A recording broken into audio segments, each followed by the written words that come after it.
Hello guys, I don't know if you have ever done seats in a Nissan Skyline before. If you have, there's two options. One is you can buy the subframes from a reputable dealer, maybe Demon Tweaks or a Jap import shop, or you know, whoever else.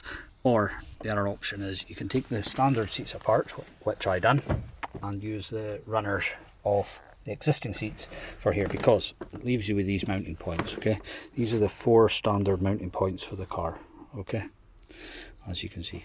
Now basically what we've done is, when we took the seats apart, you're left with a runner on each side. One of them has got the seat belt clip in it, and the other one is basically the wee arm for moving the seat back and forth.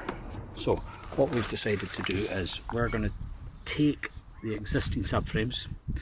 Now the existing subframe on this side, basically it comes bolted on along here. Okay, bolts on along here, sits at a slight angle down the way, curving towards the back of the car. Now there's a part that comes up here, it's got your seat belt coming out of it, but basically it's quite a big sort of bar that tapers off towards the bottom.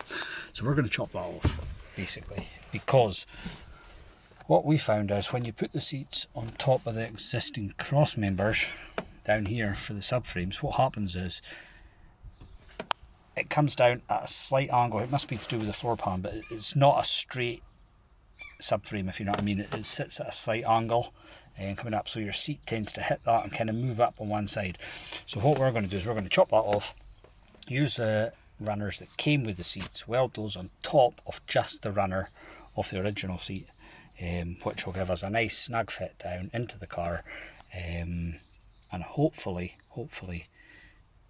it'll all still match up with the existing mounting points, and we'll have a good fit in our seats. Then I'll basically prep them up and get them painted so they're looking bonny for the floor of the Skyline. So that's the plan. Whether or not it works, we'll wait and see. We should be getting the subframes back in a few days, so we'll wait and see what happens.